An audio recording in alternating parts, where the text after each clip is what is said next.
Fofo, você tá no metaverso e não sabia. É a primeira blockchain para o mercado de luxo. Mas, gente, Tô adorando mas isso é um... Essa galera tá sentada numa rodinha, interagindo pelo jogo. Então tem uma coisa no metaverso de você criar sua própria identidade no online. Tem. O mercado de psicologia aí é um mercado bem promissor, porque vai dar problema. Você é geração alfa. É, assim, pessoal, assim, mais jovem, eu vou explicar como é que era, tá?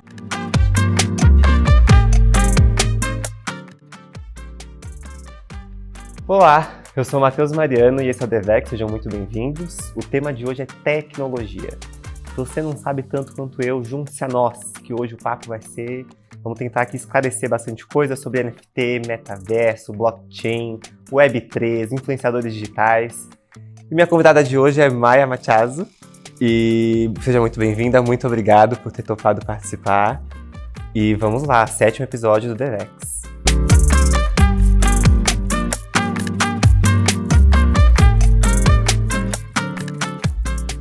Maia, muito obrigado mais uma vez. Quem trouxe a Maia para a minha vida, para esse podcast, para esse episódio, foi a Manu Berger, do episódio anterior.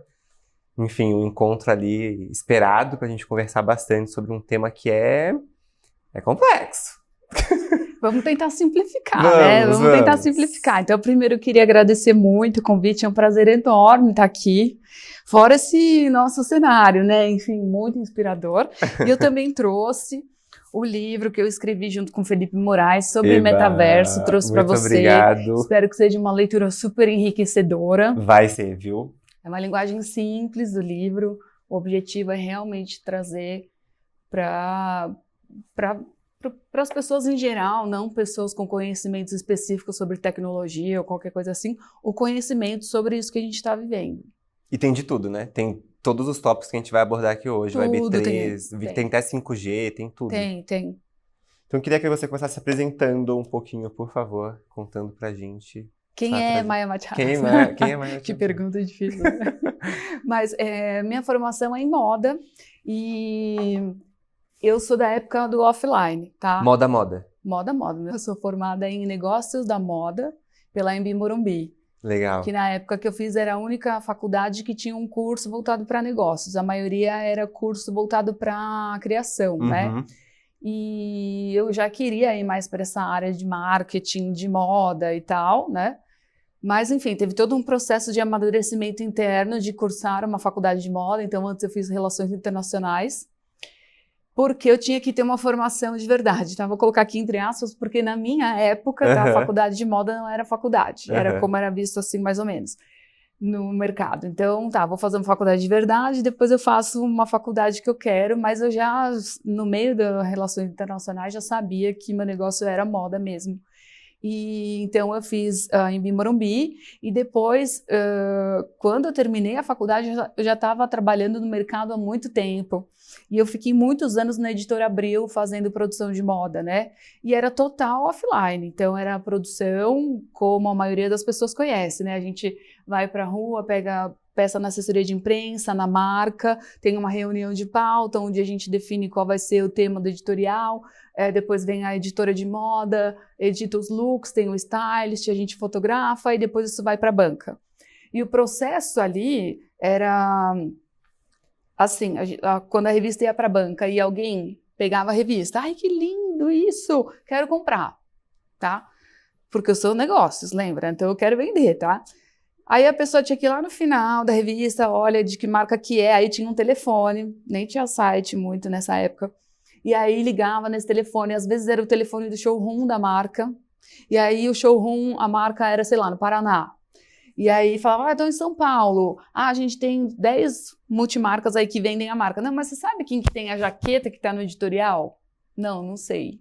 Tipo, aí o cliente tinha que ligar em 10 multimarcas para saber, assim, não fazia sentido nenhum. Loucura. Não fazia sentido nenhum para mim. Mas como esse sempre foi o movimento, para muita gente aquilo era normal, tá funcionando assim, vamos continuar funcionando assim. E aí eu falei, não, para mim não tá mais fazendo sentido, porque eu quero saber se as pessoas gostaram, se isso converteu em venda. Aí já comecei a me desconectar da parte. A Maia inconformada entrou em ação. Então, eu sou uma inconformada, tá? Por isso que eu vou mudando minha área de atuação conforme a evolução da tecnologia, que daí a gente vai falar sobre isso, eu sou inconformada total. Aí eu, não, gente, não dá, não dá. E nesse momento nós estávamos começando a viver o período dos blogs de moda. Então a gente tinha Tássia Naves, Garotas Estúpidas ali, né, começando a ganhar uma relevância e ocupando um espaço que era das editoras de moda, né? Elas eram as detentoras da informação. Elas é que iam assistir os desfiles e traziam as informações de moda. Daqui a pouco a gente tinha essas meninas, porque literalmente eram meninas perto das editoras que já tinham uma bagagem enorme e tal. E aí a dinâmica foi mudando, eu falei, não, eu quero fazer isso, quero ir para essa área aí. E comecei a trabalhar com um blog, então eu criava blog para shoppings. E escrevia em nome dos shoppings. Ah, você escrevia também. Eu escrevia sobre moda e, enfim, as tendências, todo esse trabalho que as blogueiras estavam fazendo, eu estava fazendo para o shopping, então sempre fazendo uma conexão com o que tinha lá dentro. Então, de marcas, né, de tendências que o shopping apresentava e tal. E aí, para mim, era muito mais legal, porque eu tinha, por exemplo, Google Analytics, então eu podia ver quanto foi acessada aquela matéria, né, eu conseguia, até certo ponto, traquear o leitor. Então, ele entrou por aqui, ele foi para essa matéria, essa daqui teve mais acesso, olha, eles estão gostando mais disso e tal. Depois veio rede social, eu fui acompanhando. E nisso fui me especializando também, fiz alguns cursos, então eu estudei em Paris, fiz Marangoni lá, Fashion Business, estudei em Roma também, Storytelling e Marketing Digital, numa escola de quadrinhos, muito interessante. Nossa, estudar storytelling numa escola de quadrinhos deve ser demais. É porque, né, storytelling e quadrinhos tudo a ver, então, assim, e fiz MBA em gestão de e-commerce e negócios digitais. E aí, então, depois disso eu fui fazendo vários cursos, né, mais cursos pontuais, que a gente chama de nano degrees, né? Então eu vou ali fazendo as pequenas formações e agora eu dou aula e tudo mais em algumas instituições, né? SPM, por exemplo, eu dou aula em 2 pós-graduações voltadas para negócios digitais de moda e luxo, e sempre pensando em integração de canais digitais, falando sobre isso, que é bem a minha praia mesmo.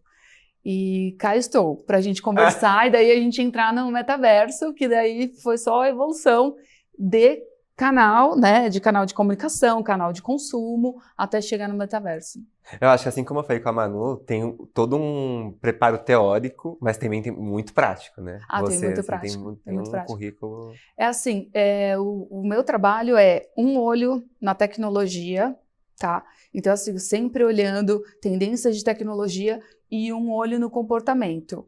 Na parte teórica, então, assim, todos os reportes de tendência de comportamento, WGSN e eu, assim, todos os reportes ali, né, o tempo todo, consumindo aquilo, mas você sabe que tem um gap entre o que uma empresa de pesquisa de tendência detecta e o comportamento daquilo de fato, né, assim, disseminado. Então, eu tenho esse braço da tecnologia com a pesquisa do comportamento e o estudo em campo, né? Então, assim, eu brinco, alguém me pergunta, qual que é o seu hobby? Eu falei, gente, adoro ir para a Avenida Paulista, por exemplo, tá? Só ver as pessoas. Tipo, ficar vendo as pessoas passando por ali, como é que elas estão, se elas estão juntas, se elas estão com o celular na mão, se... Enfim, né? Esse comportamento. Ou ir ao shopping. E aí ficar, literalmente, toda semana eu estou em algum shopping. Fato. E de A a Z, tá? Assim, de todos os segmentos, porque eu quero ver esse comportamento que eu estou estudando refletido no comportamento de compra. Então, as pessoas estão parando para olhar a vitrine ou não? Não estão mais. A vitrine não é mais o que era antigamente, a não ser que você seja Louis Vuitton e faça uma vitrine daquelas, que ela se torne um evento compartilhável e tenha um acesso absurdo. No resto, né? Ou então você está em turismo, em Paris, tal, você vai lá para olhar a vitrine, é isso mesmo, né? Na Avenida Montante, você vai fazer o quê? Olhar a vitrine, vai ficar com o celular na mão. Mas no geral, no dia a dia, no shopping, as pessoas estão o quê? Estão no celular. Então você vai ter que impactá-las. Olha que loucura, elas estão dentro do shopping onde você está com o seu produto, sua vitrine, só que você vai ter que impactar digitalmente a pessoa. Maia, pegando esse gancho já do que não está funcionando, desse comportamento consumidor, naquela brincadeira do que veio primeiro, o ovo ou a galinha, pra gente começar. O que veio primeiro? O Web3, metaverso, NFT, 5G, 3G, o que veio primeiro nessa história toda? Aí vou falar uma coisa que talvez você fique decepcionado, que é assim, ó, desde que a internet existe, a gente existe já tá... NFT? Não, a gente já tá no metaverso. A gente já tá... Já. Se eu pegar o conceito, aí entra a parte teórica, tá?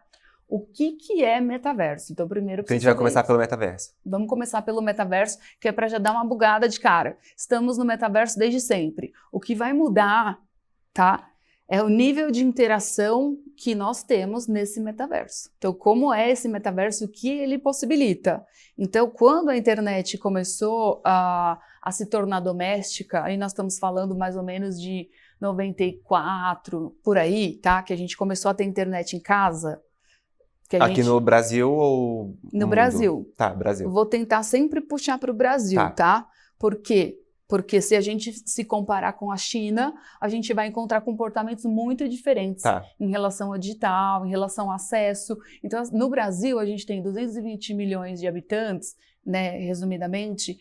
Desses 220 milhões, metade ainda vai ter o acesso a essa internet móvel que a gente tem, né? E só 1/4 compra online. Então, o potencial de crescimento no Brasil é absurdo. Eu não posso comparar com a Europa, que 95% da população tem acesso à internet e já compra online, porque, enfim, o tamanho do país é o tamanho da cidade de São Paulo. Então, não fica muito diferente, tá? Mas vamos falar de Brasil, internet residencial. Qual foi nosso primeiro movimento de interação dentro do digital? Primeiro, tá? Foi com texto. Então, a gente tinha o quê? A migração dos conteúdos físicos para o digital. Então, você tinha os portais ali, a Folha, ela reproduzia o que ela era físico no digital. Então, era igualzinho. O título era assim, aqui tinha essa matéria, aqui tinha isso. Então, em termos de disposição da informação, era igual, tá? E o tamanho do texto também era igual. Então, a gente ainda não tinha entendido que ler na internet é diferente de ler no físico, no sentido de relação com o tempo. Então, minha relação com o tempo lendo físico é uma coisa, minha relação com o tempo lendo digital é outra. Então, eu preciso adaptar o conteúdo, por exemplo, tá? Mas nessa web que nasceu aí na nossa casa, é a web 1.0. Essa web é a web do texto. Então, nossa interação era texto, tá? Tá. Se eu pegar... Web 1.0. Web 1.0, texto. Então, ela se conecta, a Web 1.0, com o metaverso. Ela tá, tipo, eles são interligados. Não, calma, que nem falamos o que é o metaverso. Tá bom. Ó, segundo a Marta Gabriel, tá? É uma das maiores especialistas que nós temos no Brasil que fala sobre marketing digital, futurismo, inteligência artificial, metaverso. Inclusive, ela tem livros sobre metaverso, livros sobre inteligência artificial, lançados há tempos. Ela está muito à frente, muito, muito, muito mesmo. Quando a gente vê qualquer coisa dela, fala, é tipo ler um report do WGSN. Nossa, mas parece que não vai acontecer isso. Aí acontece daqui a 5 anos, entendeu? Mas sabia que eu tava, só pegando esse ponto, eu tava pensando muito nisso, assim, será que, assim, pra quem é do meio, não é uma tendência a nada do que está acontecendo. Tipo assim, para nós consumidores, tipo, do dia a dia que isso virou uma tendência, sei lá, 2 anos, 1 ano. Tipo assim, para quem estuda, isso já existe há muito tempo. Já. A Marta já fala isso, já fala sobre metaverso desde 2006, mais ou menos. Só para você ter uma ideia do que a gente está falando em termos de tempo. O termo, a forma como ele está sendo utilizado é relativamente nova. A primeira vez que surgiu metaverso, tá? Foi num livro físico, tá? De ficção científica, que falava sobre, chamado Snow Crash, que fala sobre a história de um rapaz que ele era entregador, tipo entregador de coisas assim, tipo um boy, vamos dizer, e ele tinha uma vida paralela no digital, que ele era meio que tinha superpoderes. Meio não, né, gente? Era isso, tá? Eu tô falando porque quando esse livro apareceu, quando apareceu a palavra metaverso utilizada dessa forma, foi um pouco antes ou ao mesmo tempo que a gente estava começando a ter a internet em casa. Entendi. Entende como não é exatamente datado. Eu não tenho uma data específica para te falar, a partir desse dia, né? Enfim, até porque o acesso demora. Então, né, ficou disponível, mas até todo mundo ter, tem um gap aí enorme. E aí, então, a primeira vez que a palavra apareceu foi nessa publicação aí. Então, ela falava sobre uma realidade virtual que acontecia paralela, tá? Em relação à vida desse personagem versus a vida que ele tinha no digital. Aí, a Marta fala o seguinte, gosto muito da forma como ela define o metaverso, porque é simples, tá? É a integração do on e do off. Metaverso é isso. Tá. Ai, daí simplificou tanto, né? Até perdeu a graça do assunto. Tipo, a integração do on e do off, então tudo que é integração on e off é metaverso? Sim. Segundo ela, sim. E aí, o que acontece, tá? A gente busca outros... Tô vendo aí a sua cabeça, né? Enfim, é a integração do on e do off. Ok, então a gente pode, baseado nisso, dizer que, desde que a gente começou com as interações em texto, a gente estava no metaverso. Só que o nível de interação era baixo, no sentido de imersivo, porque nós só tínhamos uma internet de texto. Porque a gente tinha uma internet de escada, lenta, que não comportava imagem praticamente, então era só texto. Só que quando a gente criava nosso e-mail e a gente pensava que nome que eu vou usar nesse e-mail, vai ser meu nome, ponto sobrenome, vai ser meu apelido, eu vou ter 2 e-mails, um corporativo e um para os amigos, isso já é a construção de uma identidade digital. Então tem uma coisa no metaverso de você criar sua própria identidade no online. Tem. É como se fosse uma subcaixinha embaixo dessa fusão entre on e off. Isso, é. Tem ali também um que a mais de você personalizar, você tentar transpor. Isso, é assim, como você existe digitalmente. Tá. Então, o que a tecnologia nos permitia na Web 1? Um nome de e-mail. Então, isso já era uma construção de imagem, tá? Ainda que eu não tenha a imagem, o nome que eu uso. Se é um apelido, é uma forma de eu dizer que eu sou descontraído, que eu sou engraçado, que eu sou, sei lá, gordinho, não sei o quê. Entendeu? Ou bela, não sei o que lá. Já é uma forma de me expressar. Conforme a internet foi ficando mais acessível, ganhando mais velocidade, então tudo caminha junto, tá? A evolução da web, né, com o nosso comportamento. Então a gente passou a ter acesso a uma internet mais rápida. Aí a gente assinava aqueles planos de internet lá que a gente podia usar, porque, gente, nos primórdios, não sei quem que é dessa época, mas eu vou explicar como é que era, tá? Você é geração alfa. Assim, pessoal, assim, mais jovem, eu vou explicar como é que era, tá? A gente esperava da meia-noite, tá? Pra se conectar na internet via linha telefônica. Você não era dessa época, né? Eu acho que eu era quase. Eu acho que eu era quase dessa época. Tá, aí a gente esperava, por quê? Porque, assim, se a gente se conectasse durante o dia, o que nós pagávamos de internet era o mesmo que uma ligação, então era um pulso por minuto. Só que da meia-noite às 6, a gente pagava um pulso só por todo esse período. Então, a gente esperava da meia-noite para ficar conectado. Então, a nossa balada era esperar da meia-noite para se conectar. Mas tinham pessoas, olha só como é que é, né?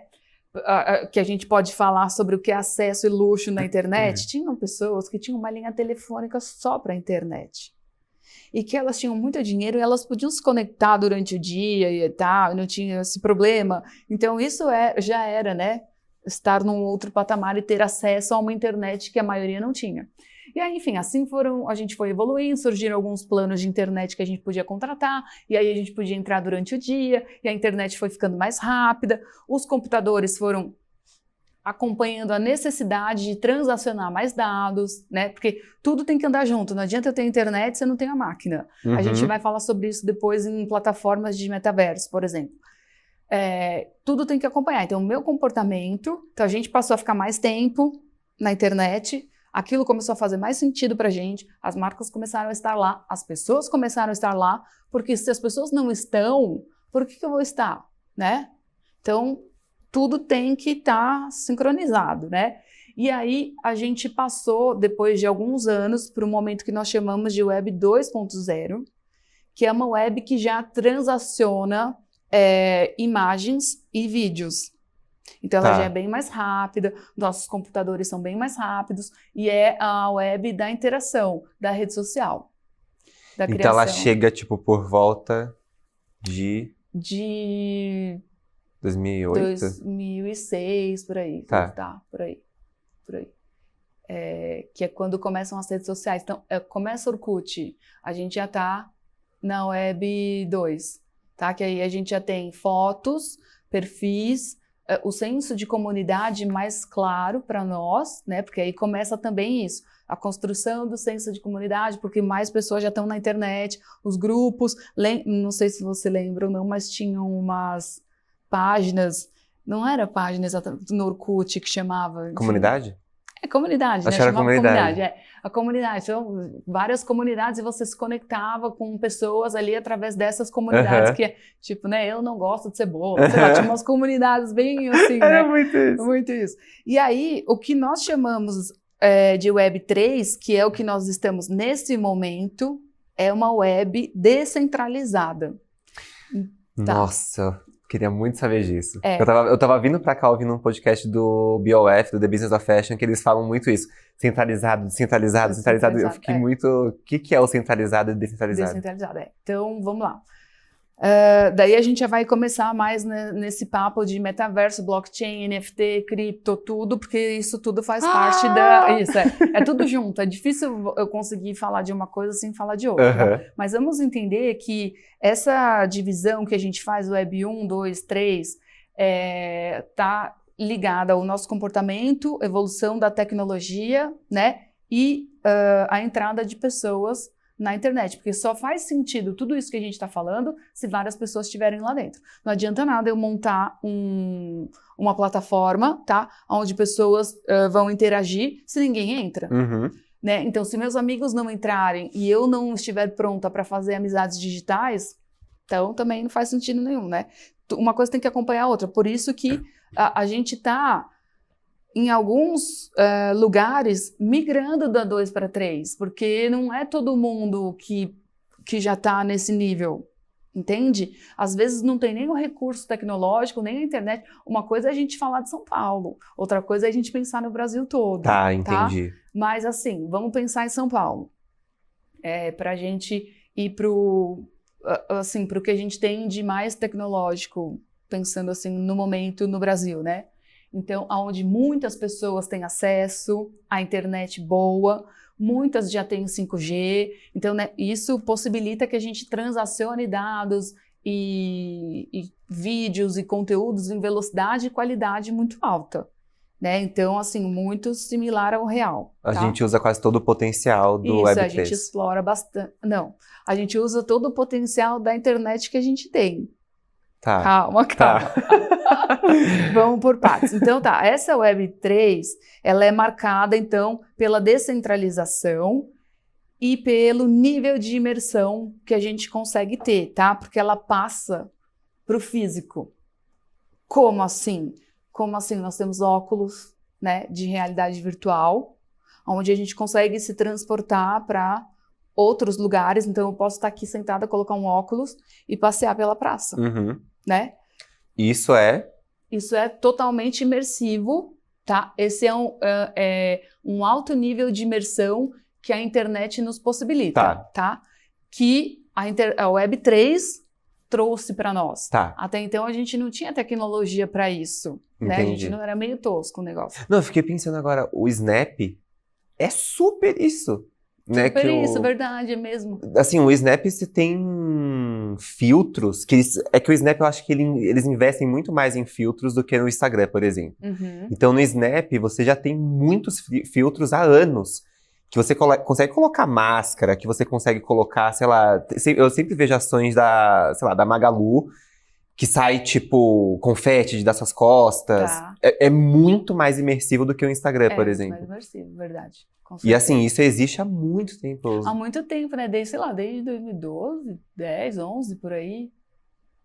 Em 2012, o Snap eu usava muito em 2015, quando eu entrei na faculdade. Tá. Mas é isso, assim, em 2015 já... Você Tipo, já tinha isso, já tinha né? uma imersão já muito tinha uma alta. Imersão. Então, só que você vê que não é datado, né? A gente vai assimilando as coisas, então a gente foi aprendendo a construir uma imagem digital. E isso é muito louco, né? Porque o Steve Jobs tem um discurso de Stanford muito legal. Não sei se você já assistiu ou não. Acho que não. Tem no YouTube, gente, recomendo. Ele vai palestrar para os formandos de Stanford, que é onde ele estudou, mas não concluiu, né, a faculdade. E ele vai falar algumas coisas e ele coloca 3 pontos. Eu não vou passar por isso, eu vou falar só de um. Que ele fala assim, ó, você não consegue conectar os pontos olhando para frente. Você só consegue conectar os pontos olhando para trás. É isso que a gente está falando. Na época que a gente estava vivendo o Snapchat, a gente não estava conectando pontos. A gente está conectando pontos agora, quando a gente olha para trás e fala, nossa, então isso caminhou para isso, que caminhou para isso, caminhou para isso, caminhou para isso. Né? Enquanto a gente estava vivendo, a gente não estava fazendo essa conexão. Uhum. Da mesma forma que eu hoje não consigo te falar se tudo que a gente tem disponível é bom ou ruim. Pode ser bom e pode ser ruim. Inteligência artificial, ChatGPT e tal. Eu ia entrar nesse ponto, porque... Assim, acho que o mercado de psicologia é um mercado bem promissor, tá? Porque vai dar problema. Já tá dando, né? Assim, a gente já vê crianças e adolescentes com muita ansiedade por conta da hiperconectividade, o excesso de informação. Então, ao mesmo tempo que é legal, poxa, na minha época eu tinha que consultar um livro, eu tinha que ir na biblioteca, agora você vai lá no Google, tem tudo. Ao mesmo tempo que isso é interessante, gera uma certa ansiedade de que tudo está disponível e você vai ter que escolher o que você vai querer ou não, né? Você vai ter que fazer muitas escolhas desde sempre. E não sei, não era assim. E quais são os skills que são impactados por isso, né? Por você não ter essa pesquisa, por você não ter essa leitura. Eu tava vendo... Essa semana eu tive um papo no trabalho, que pra quem não sabe eu sou CLT, além disso aqui. Eu não sabia, jura? E a gente teve um papo essa semana. Eu não lembro se era... O tema é Smart Reading, Smart alguma coisa, que falava sobre como você tem que levar informação muito pontual para quem tá lendo, né, pro teu leitor. Então você tem que trazer quase que em tópicos, como que você resume, como que você enxuga o máximo de palavras, sabe? Como que você consegue enxugar. E onde que isso impacta realmente nessa capacidade da gente, né, de processar. Olha que interessante isso que você está falando, vou trazer bem para uma realidade atual. Eu tenho uma cliente que ela é de joias e ela contratou um artista plástico para fazer a comunicação, não é para fazer a comunicação visual, é para ser o diretor criativo da marca. E aí o cara idealizou a campanha, tá, rolaram as fotos, tá? E as fotos têm inspiração num artista plástico, não sei o quê, tá. Aí, quando tem a postagem, a galera não entende o que são aquelas fotos. Aí a gente tava conversando e eu tava falando pra ela, falei, mas sabe qual que é o problema? Para o pessoal entender o que a gente tá fazendo, eles têm que entender quem é esse cara que a gente se inspirou, como era o trabalho dele, por que a gente está fazendo essa releitura? Sei lá, então nós vamos ter que começar em doses homeopáticas, porque também não posso vir com um texto muito grande, porque a pessoa não tem tempo para ler. Em doses homeopáticas explicando quem é o cara que a gente se inspirou, por que a gente se inspirou nele e por que resultou nisso. Porque a pergunta era os comentários eram interrogações, assim. Falava, cara, eles não estão entendendo, eles não estão. Então, assim, e olha que o público não é... a princípio, o público super novo. E é um público mais maduro, que tem acesso a uma certa informação e um nível de cultura que possibilitaria que eles tivessem um pouco de conhecimento para fazer essa leitura. Mas, enfim, saímos do foco. Total, né? Não, mas é porque, tá vendo como a gente mudou? Então, a forma da gente escrever tá mudando.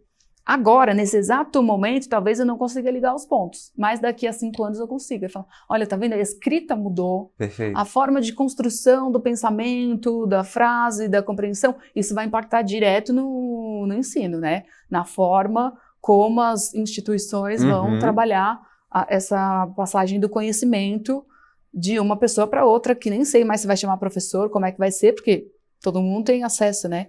Tem alguns lugares que chamam de mentor já, então, né? Enfim. Nossa, eu voltei depois, agora, esse semestre, a pegar meu diploma, que eu não tinha pegado ainda depois de 2 anos.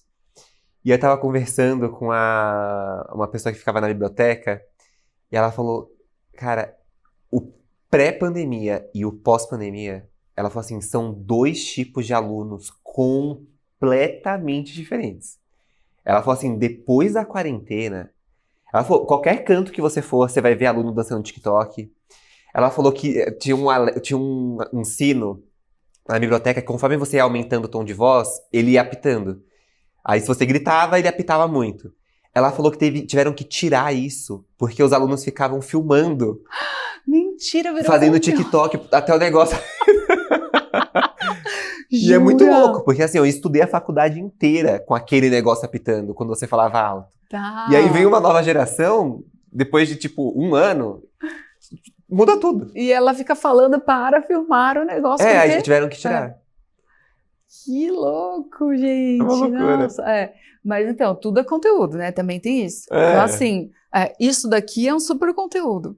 Porque quantos podcasts tem isso daqui, por exemplo, né? Então, o próprio podcast já propicia isso. Mas eu trouxe aquele case da Louis Vuitton por conta disso, né? Então, assim, em termos de venda, eu não posso te dizer quanto essa collab trouxe de faturamento para a empresa. Agora, de visualização... Essa era uma pergunta minha, sabia? Para a marca. Você vai fazer, assim, buscar a hashtag só da artista plástica ou da collab, ou a quantidade de conteúdo gerado é absurdo, absurdo. Então, assim, pessoas que filmaram dentro da loja e aí, né, tinha...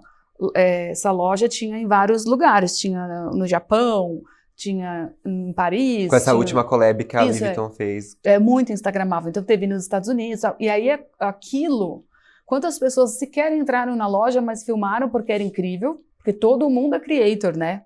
Todo mundo é gerador de conteúdo. E a gente estimula, enquanto marca, que as pessoas gerem conteúdo para nós. Esse conteúdo dá mais credibilidade. Então tem um espaço ali na estratégia de geração de conteúdo só para a geração de conteúdo dos usuários ou, né, clientes, enfim, não sei, não precisa ser. Passou lá na frente, filmou, postou no TikTok, número de visualizações absurdas. Então aquilo foi atingindo pessoas e públicos de um jeito que, se você tivesse que comprar espaço publicitário para aparecer desse jeito, quanto iria custar? Entendi. Então, o digital trouxe umas métricas diferentes para a gente. Mas voltando para a história metaverso, ainda para a gente caminhar na construção, nessa Web3, então, nós temos mais tecnologia, nós temos óculos, nós temos alguns devices, por exemplo, luva, roupa, tá? Que possibilita o quê? Que eu dê um abraço em vocês, mesmo a gente estando em países diferentes. Tá. Só que eu preciso que você tenha roupa, eu também, que a gente use o mesmo aplicativo, tal, né? Enfim, e é um negócio caro, é pouco acessível, mas daqui a pouco a gente vai conseguir ter isso, né? Porque até a própria tecnologia funciona dessa forma. Ela começa muito cara e depois ela escala, barateia e atinge todo mundo. Ainda está muito restrito, né? O óculos já está começando a ficar mais acessível, então você já vê mais pessoas, sei lá, com R$2.000 você consegue comprar um óculos. Estou trazendo valores reais, assim, né? Qual tipo de experiência ele vai te proporcionar? Se ele conecta com todas as plataformas ou não, daí já são outros 500, né? Mas você consegue vivenciar uma experiência tendo um óculos de R$2.000, por exemplo. Tá um pouco mais acessível. Então, tecnicamente, a Web3, ela é o momento que consegue realmente tangibilizar essa fusão entre on e off. Para ver se eu entendi certo. Porque, por exemplo, a Web 1, ele tá mais no texto, o Web 2 tá no vídeo e fotos. Interação entre as pessoas. Rede social. Mas tal. muito no on. Tipo, No você on, não traz tanta coisa externa. Sim, você não é tão imersivo. né? Exato. Não é tão imersivo. E aí o Web3, aí é imersão completa, Isso, tipo on e off. Ainda não é completa, né? Ainda a gente tem muito para evoluir, mas ela é mais imersiva do que a 2, tá? Então assim, o que vai vir, não sabemos, tá? Vão vir muitas coisas aí. A gente pode pegar desde as pessoas que conseguem imaginar os cenários mais loucos até pessoas mais conservadoras, e aí a gente pode imaginar mais ou menos o que vai acontecer. Tem um filme que é antigo, que é de 2018, que chama Player Number One, jogador número 1. Eu não vou saber dizer no momento em que plataforma ele está, mas enfim, eu recomendaria vocês assistirem esse filme, porque a gente tem alguns filmes que falam sobre metaverso. O Blade Runner, Matrix é o que mais se usa como exemplo, né? Só que a Matrix, o que acontece? Ela fala de duas realidades independentes. Então assim, ou você vai na Matrix, ou você escolhe... Tá no HBO Max. HBO Max. Então você escolhe qual mundo você quer viver na Matrix, né? E no metaverso, que vocês vão ver muito bem retratado nesse filme Player Number One, você não escolhe, você vive a integração. É isso que é o metaverso. Entendi. É a integração. Aí o que acontece, tá? A gente tem estudos falando que as gerações mais novas, elas têm mais facilidade de se apresentar e interagir pelo digital do que pelo físico. Então você vai ver pessoas super desenvoltas no digital, mas ao vivo a pessoa dá aquela travada, né? Ao vivo eu digo fisicamente, dá aquela travada. Você vai ver grupos de crianças reunidas e aí você vai falar, nossa gente, que triste. Quer dizer, para mim tudo é material de pesquisa, tá? Uhum. Eu só tô olhando, mas você vai ver, tipo, a avó sempre fala isso, ai que triste, na minha época, não sei o quê, né? Aquela falta de conexão com o Zeitgeist, né? Então, assim, essa galera tá sentada numa rodinha interagindo pelo jogo que eles estão jogando. Todos estão jogando juntos. Uhum. Então, olhando, você não tá vendo a interação entre eles, porque eles estão interagindo no digital. Mas é tudo misturado, entendeu? Aí depois desliga aqui, eles estão aqui, porque não tem barreira on e off. Barreira on e off tem para minha geração. A gente viveu a migração, então eu comecei a estudar, não tinha internet. Aí depois, quando eu terminei de estudar, tinha. Uhum. E aí eu já entreguei o trabalho que eu fiz no computador, imprimi na impressora lá de casa, não sei o quê, mas quando eu comecei, não. Pensa na galera que nasceu em 2010 já touch, né? É outra forma de funcionar, de aonde buscar informação, ou realmente de construção de pensamento. Então, na parte cognitiva, não é minha área, mas assim, tem um impacto, né? Significativo. Então, nessa Web3, que a gente está falando aqui de níveis mais profundos de imersão, então eu consigo pôr o óculos, me transportar, eu consigo colocar um device onde eu sinto temperatura, né? Então, assim, como se a gente estivesse dando a mão, só que a gente não tá, entendeu? Eu sinto a pressão e sinto a temperatura. A gente tem alguns aparelhos sendo desenvolvidos para cheiro. Eu consigo climatizar o ambiente e fazer você se sentir no frio, no calor, entendeu? Então, assim, se eu trabalhar bem os 5 sentidos, a minha experiência imersiva, ela vai para um nível lá em cima, né? Lá em cima. Aí, tá bom, ok. O meu nível de imersão é maior na Web3, só que o grande lance é a descentralização. O que significa isso? Significa blockchain. Tá, calma, vamos lá, vamos por partes. Então tá, eu vou trazer um exemplo do que a gente vive no físico para facilitar o entendimento, até por conta do tempo que nós temos, tá? Mas tá assim, bom. Agora a gente vai entrar no blockchain. No blockchain. O que é blockchain? O que é blockchain? O que é blockchain?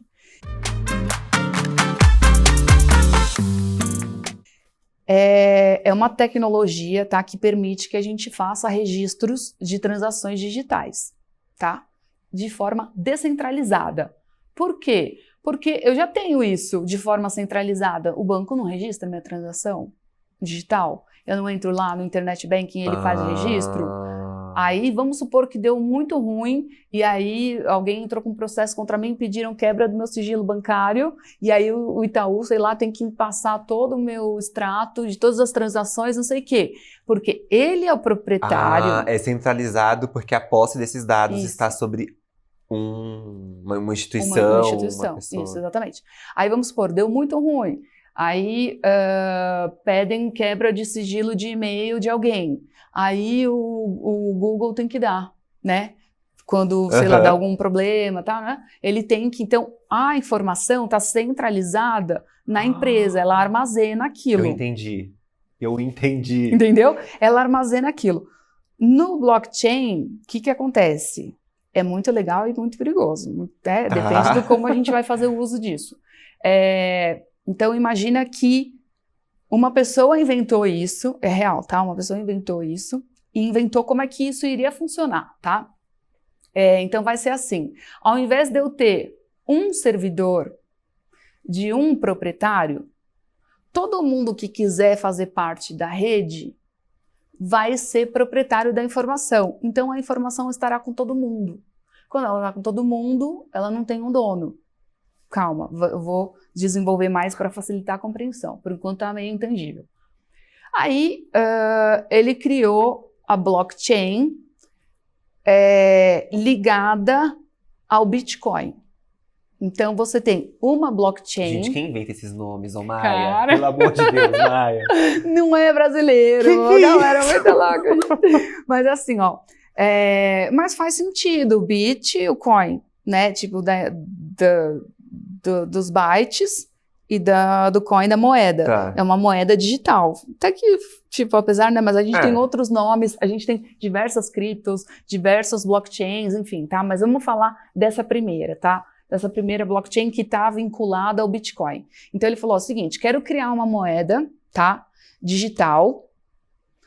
Essa moeda digital, ela não tem lastro em nada, tá? Diferente da moeda física, de uma moeda de um país, tá? O lastro é o governo? O lastro é o governo e o metal, ou o que tiver associado a dar o lastro. Que um dia já foi sal, outro dia foi tempero, agora é o ouro, amanhã é o petróleo, entendeu? Cada hora é uma coisa, mas existe uma coisa física que garante que aquela nota que o governo está imprimindo tenha valor. Em que aspecto? Que se todo mundo rasgar aquilo, eu consigo resgatar de algum jeito, com alguma coisa que tenha valor pra gente, de verdade. Quando eu digo de verdade, quer dizer físico, né? Quando a gente vai para uma moeda digital, ela não tem lastro nenhum. Nada. Qual é o lastro? As pessoas acreditarem que aquilo vale alguma coisa, que aquilo tem um valor. Aí você pode falar, nossa, Maia, mas que loucura, né? Mas que loucura, mas as pessoas não vendem perfil do Instagram? Pelo número de seguidores e engajamento, não quero mais, vou vender esse perfil. Agora, praticamente, não dá para fazer isso, né? Mas tem um exemplo na moda? De blockchain? Tem. Tem. Em 2021, a Louis Vuitton, a Prada e a Cartier se juntaram e criaram uma blockchain chamada Aura.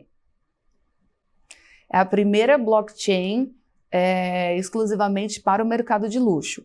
E de grupos diferentes, né? 3 grupos diferentes, isso, exatamente, grupos diferentes. Por quê, tá?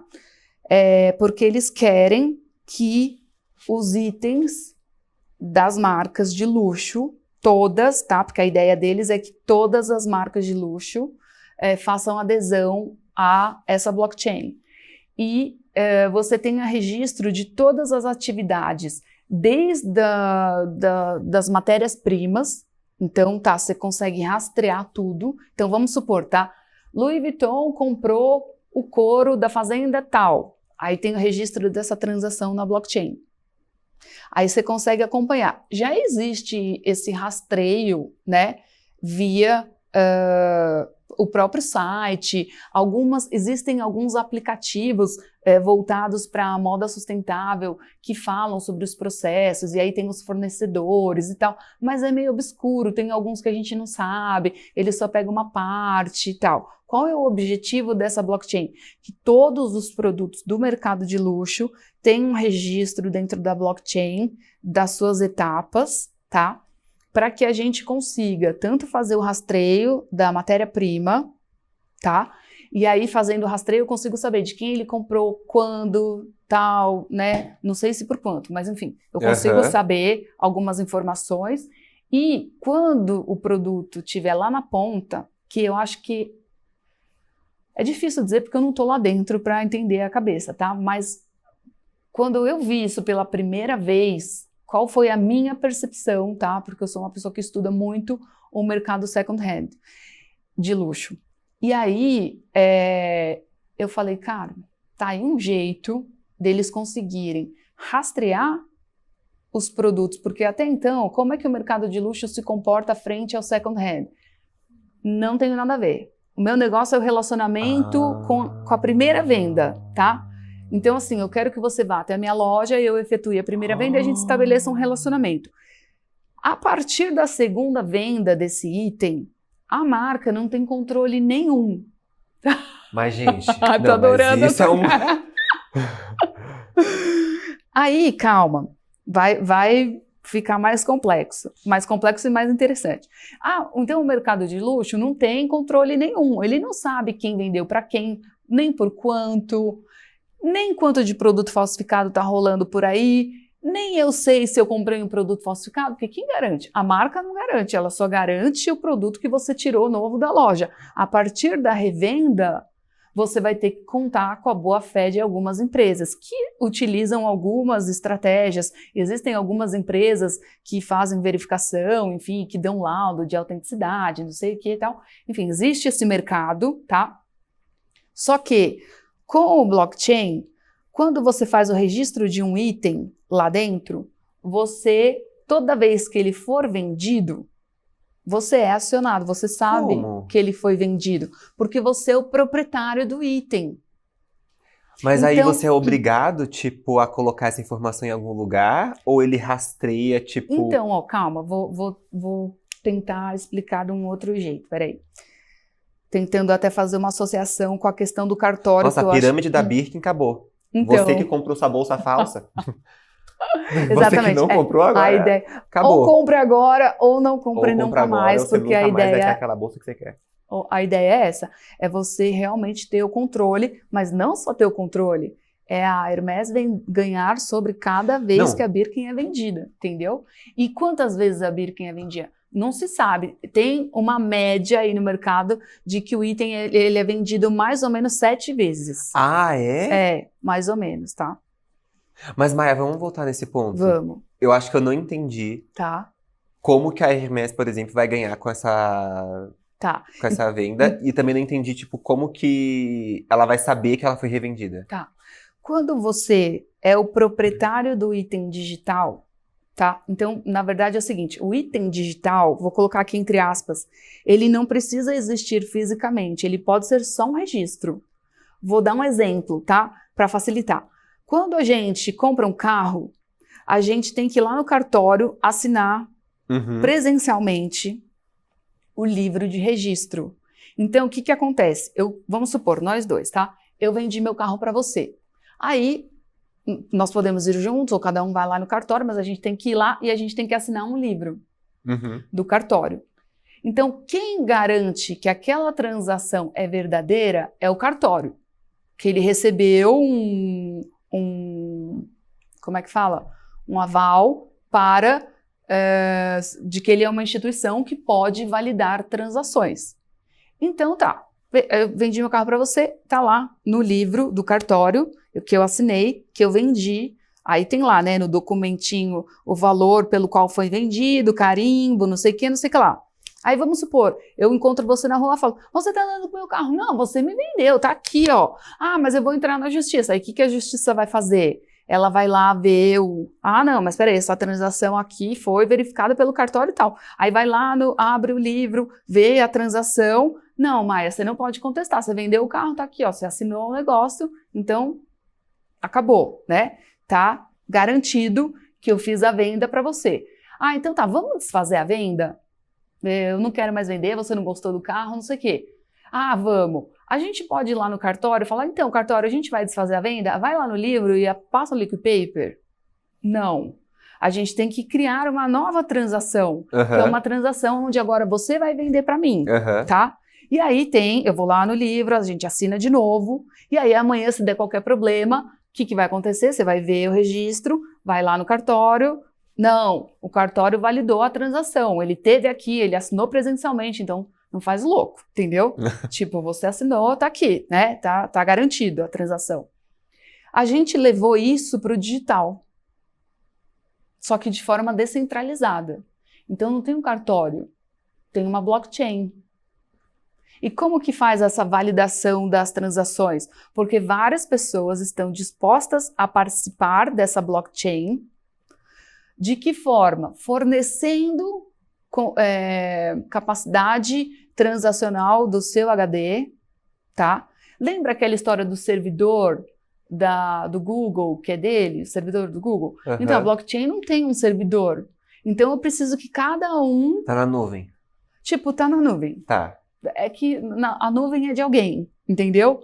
Mas é assim, ó, cada pessoa que se dispõe a rodar transações em blockchain, ela tem um processo de admissão, vamos dizer assim, tá? E aí ela instala um programa no computador dela, tá? E, tecnicamente, eu nem posso me aprofundar, porque meu conhecimento não vai até esse nível, tá? De eu entender, tipo, como que funciona a programação, tá? Mas eu posso te explicar mais ou menos. Então, você vai rodar a blockchain do Bitcoin, você vai se cadastrar lá, aí você vai ter um programa do seu computador que vai separar um espaço do seu computador só para rodar a transação dessa blockchain. E você vai ser pago em Bitcoin. Então é assim, depois de... Isso dá para a gente ver na internet, é que eu não vou saber falar de cabeça, tá? Mas assim, para cada X transações você ganha 0,25 centavos de Bitcoin, tá? Uma coisa assim. Então o que acontece? Essas são as pessoas que nós chamamos até um tempo atrás de mineradores de Bitcoin. Não sei se você já ouviu falar nesse termo. Acho que já. E quando começou essa história, impactou no preço dos computadores. Então, os computadores subiram muito. Por quê? Porque pessoas começaram a criar, tipo, fazendas para mineração de Bitcoin. Tipo, vários computadores com vários espaços destinados para rodar transações, porque elas iam ganhar em Bitcoin. E aí, então, mas o que acontece, tá? Ao invés da gente ter um cartório que vai dizer que aquilo é válido, eu vou ter o processo de validação de transação do Bitcoin, que ele passa por 4 a 5 etapas, tá? Então, assim, 4 ou 5 pessoas têm que validar aquela transação. Pessoas que não se conhecem, que estão em lugares diferentes e que não sei o quê. Quando a gente faz uma transação, e que seria o assinar o livro lá e o cartório carimbar, tá? Aquilo não pode ser mais modificado, igualzinho o negócio do carro lá. Se eu quiser desfazer o que eu fiz, eu sou obrigado a fazer uma outra transação. E cada vez que, porque né, é uma cadeia de blocos, blockchain, né, a tradução, cada vez que o bloco fecha, ele se encerra, tá? Ele é armazenado. Que nem o livro do cartório. Ele não tem uma quantidade de páginas, tipo, acabou a quantidade de páginas. Fecha o livro, guarda no cartório, ele fica lá para consulta. E aí você começa a usar outro livro. Aí você começa a usar outra cadeia. Tá. Mais ou menos isso, tá? Só que ele tá lá, aquela transação tá registrada. No caso de comercialização de coisas, então eu vou lá e faço o registro numa blockchain, tá? Que pode ser essa que a gente está falando cada blockchain tem a sua criptomoeda, tá? Então, a gente tem outras blockchains que rodam outras criptomoedas. Uma das mais famosas é a Ethereum, né? Que é a criptomoeda mais utilizada para transacionar itens digitais de moda, por exemplo, como skin para avatar, tênis, essas coisas, né? Então, você criei o tênis, tá? Vou fazer ele como um item exclusivo. Só tem esse que eu criei, ele é assim, ele é assado, não sei o que, faço o registro, eu sou o proprietário. Se eu quiser vender aquilo, né, aí a gente tem que transacionar, tá? E eu vou ser comunicado da venda desse item. Só que, como eu que fiz o registro, toda vez que esse item for vendido, eu vou ser comunicado, tá? É como se eu fosse a Volkswagen e cada vez que alguém vendesse o carro, o cartório tivesse que me avisar. Que a gente meio que tem que fazer isso, porque a gente tem que avisar o Detran, entendeu? Porque são vários órgãos, cada um na sua centralização, vamos dizer assim, entendeu? Porque cada um tem uma esfera de atuação. E isso descentraliza tudo. Entende que você tira Detran, você tira cartório, você tira não sei o quê, você passa... Eu registrei nessa blockchain a Birkin, tá? Então eu fui registrando cada etapa da produção dela, tá? Que eu comprei o couro, que eu comprei a ferragem. Só que aí você tem um fornecedor imputando informação. Isso, Mas aí quem imputa a informação do consumidor? Então, aí, calma. Aí a Hermès vai vender, tá?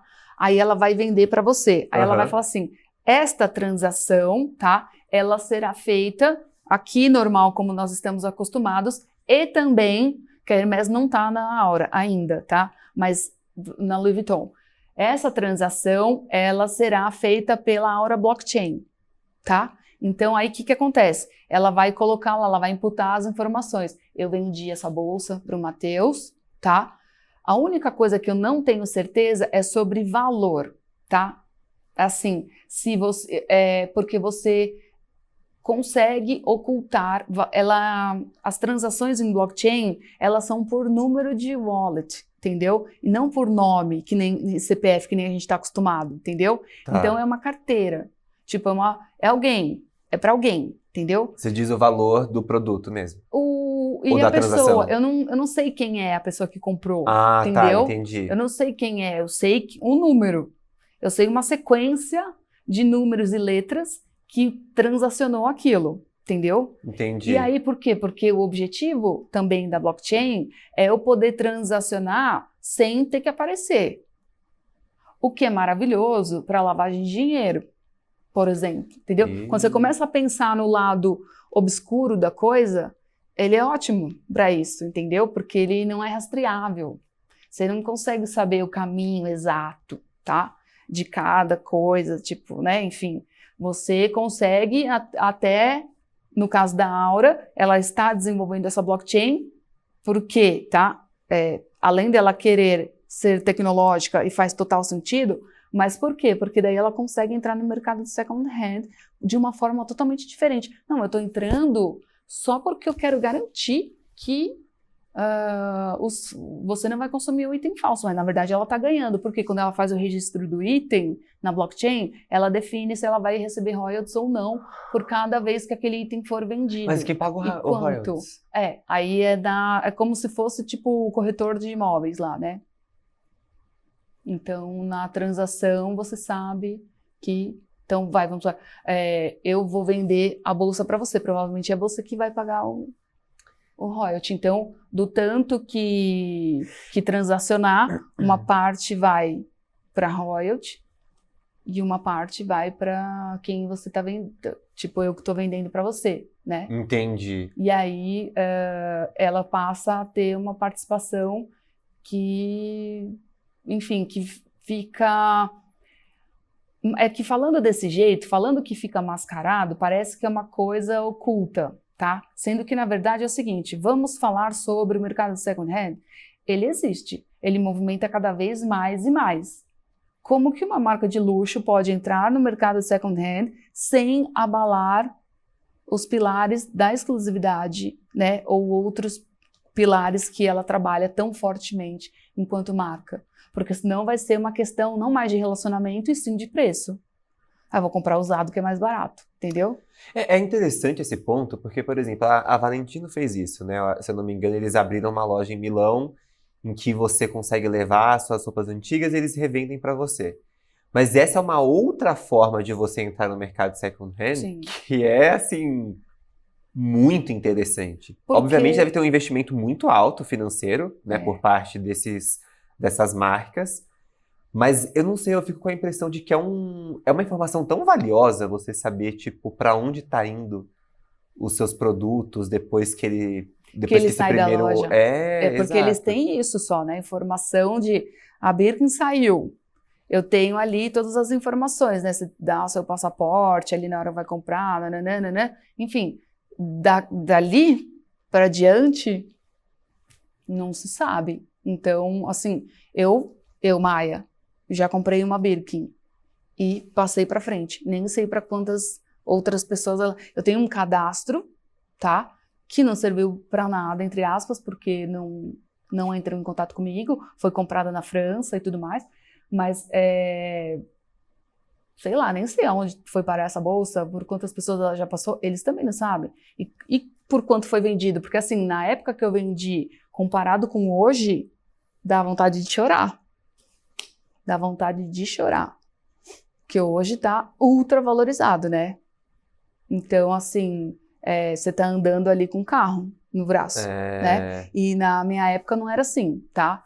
Na época em que eu fiz essa transação. Mas esse produto, ao longo do tempo, se desvalorizou, valorizou e não sei o quê, passou, sei lá, de repente já por umas 5 pessoas e tá aí firme e forte e eles nunca ficaram sabendo. Eles só ficaram sabendo da que veio pra mim, de que cor, de que forma, não sei o quê e tal. Mas, ô Maia, só pra confirmar, que eu recebi uma pergunta aqui de um amigo, que não é minha, mas só pra confirmar esse ponto. É verdade? Você comprou Birkin? Não, mentira. Por exemplo, ó, você comprou a Birkin. Tá. Aí você vendeu pra uma pessoa. Uhum. No caso aqui, supondo, pra Hermès saber, por meio do blockchain, que você vendeu essa bolsa para outra pessoa, você teria que colocar isso no blockchain da Hermès. Sim, teria. Ah, tá bom. Eu teria que transacionar. Mas qual é o X da questão? Gerar valor para a comunidade. Então, assim, o que a gente construiu com a Web 2, que foi o senso da comunidade, é o que perpetua. Então, assim, a Bitcoin, o Ethereum, qualquer cripto, só tem valor se a comunidade entender que tem valor. A blockchain da Aura só vai ter valor, e eu acredito que vai, porque eles vão fazer um esforço muito grande, quando a gente entender que isso tem valor. Então a gente vai querer registrar. Nossa. Por que a gente vai querer registrar? Porque a gente vai ter benefícios. Tá? A gente vai ter benefícios. Como que, por exemplo, a Prada está trabalhando isso nesse momento, tá? Por exemplo, ela já... Inclusive a Aura Blockchain, eu fiquei sabendo da existência dela na Prada, por um vendedor, que não sabia me explicar o que era blockchain, mas ele sabia... Não, mas eu achei interessante, porque assim, ele viu que eu gostava... mas ele sabia o que ela... Ele sabia assim, olha, tem uma iniciativa da Prada, junto com outras marcas, tá? Que envolve tecnologia. Tó, leva esse cartãozinho, era um cartãozinho... Nossa, eu ia perguntar isso. Como que eles vão... Aí ele falou, Tó, leva esse cartãozinho, no cartãozinho tinha um QR Code, eu acabei levando o cartãozinho para guardar, mas eu não precisaria, era só escanear, e ele já me levava para o site da Aura, e aí explicava tudo, exatamente, que se vocês quiserem entrar, digita lá no Google, Aura Blockchain, e aí vocês vão entrar no site e vão ver tudo o que está acontecendo. Então, por exemplo, a Prada já está fazendo várias NFTs, que a gente nem chegou no conceito do NFT ainda, né? E nem vamos, aquele... Não vai dar tempo. Não vai dar tempo. Meu Deus. Não, já esse acabou? foi o episódio... Sim, assim, tá bem no final. Mas esse foi... Eu não olhei meu roteiro, porque foi fluindo o papo. Eu tô aqui assim, ó... Eu não sei nem o que dizer. A gente pode evoluir depois para uma segunda conversa sobre isso e aprofundar mais, porque assim, a Prada já está com várias iniciativas de NFT e agora, recente, o que ela fez? Você comprava eu postei no meu Instagram até você comprava uma t-shirt que era sem gênero, tá? Por quê? Porque a gente ainda precisa associar um item físico a uma NFT, mas uma NFT não precisa ser física. Uma NFT é uma transação, tá? Mas é mais profundo para a gente tentar simplificar assim. Mas, como a gente ainda precisa vincular uma coisa a outra, então era assim, ó, eu comprava a regata e ganhava a NFT. Os proprietários da NFT, daí eles lançaram uma quantidade limitada de regatas, tipo 20, alguma coisa assim. R$9.000, tá? Na regata. A regata? A regata. Tá. Aí, só que você não está comprando a regata, você está comprando o acesso aos proprietários de NFT da Prada. E aí, o que eles fizeram? Vamos levar um proprietário de NFT numa feira em Milão. Aí eles sortearam lá e levaram. Aí eles vão fazer daqui para frente um monte de coisas para proprietários de NFT.